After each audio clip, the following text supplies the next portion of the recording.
Let's take a little break from staining and talk a little bit about original surface. I'd like to share this piece with you. This is a late 17th century writing box. These get erroneously called Bible boxes. But clearly it has a slanted lid for writing and a little shelf for pen and ink, very crudely done. If you look on the inside, I hope the camera shows it. It has wonderful hand saw marks that are a result of the logs being sawn in a pit saw, which we will talk about sometime, what that is. That was a method of sawing boards by hand in early times. Of course, this piece came from Wales. I did some research on it and discovered that that's where it's from. I don't know what county. It's rather crudely made. The fellow who made it took his molding plane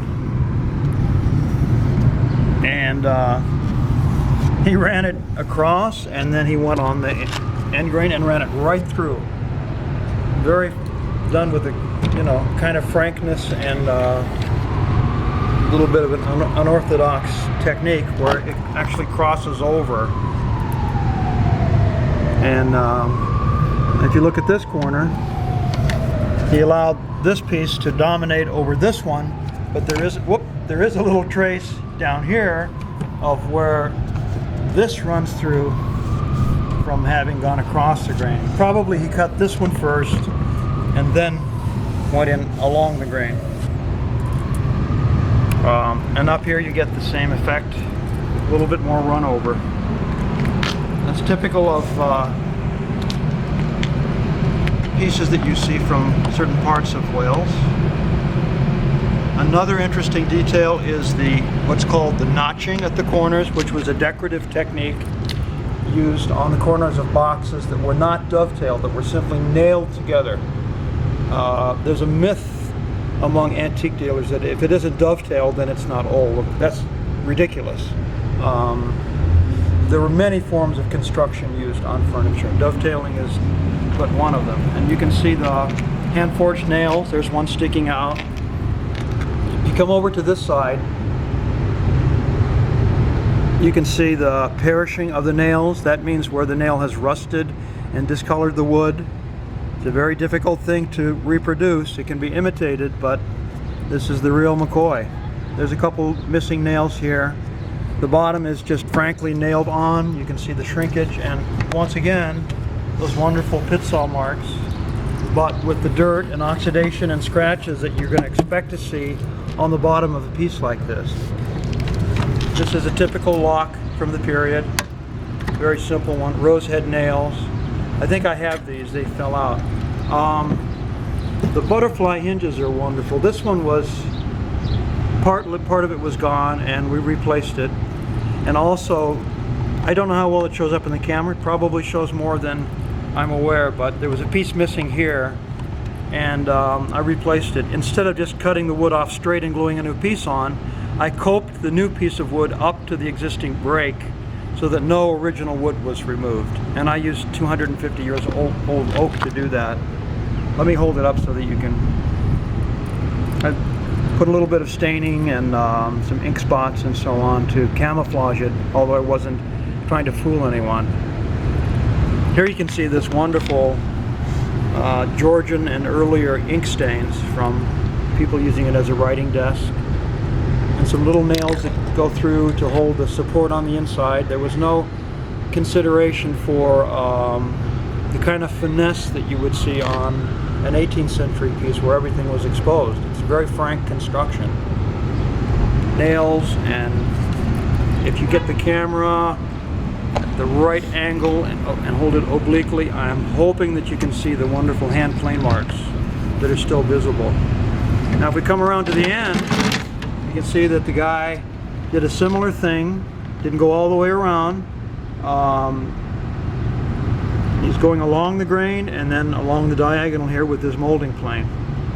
And you've got the notching, and he didn't smooth the ends when he cut them very much. He left the hand saw marks in. Those are all really beautiful things to someone who loves old furniture. Once again, It looks as though he nailed the top on. It was a little long and he just whacked it off. Same here on the edge. Now the back is one of the most amazing parts because it never got finished. This is the way an oxidized surface looks on a piece from Great Britain that is roughly 300 years old.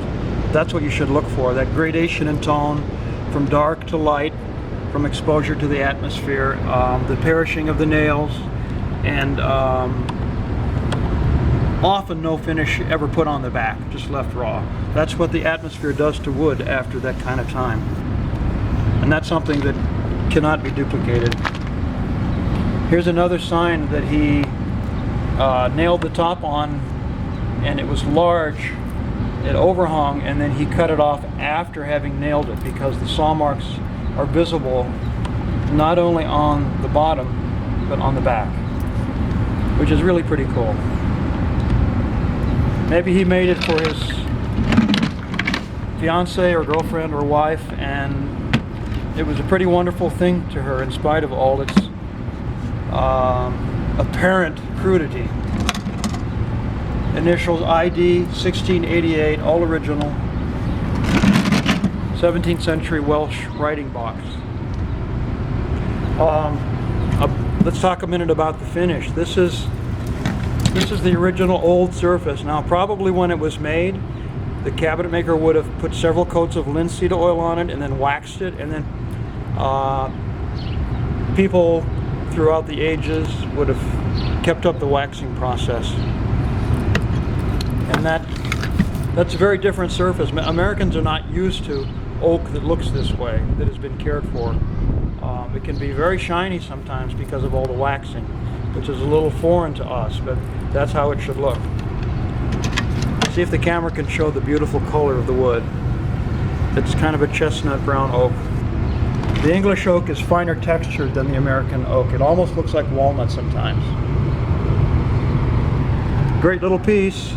Believe it or not, I bought that on eBay with 3 other 17th century boxes. This turned out to be the best one. I sold the other 2 and kept this one. This is one of my personal pieces. I don't keep a lot of things, but something special about this box.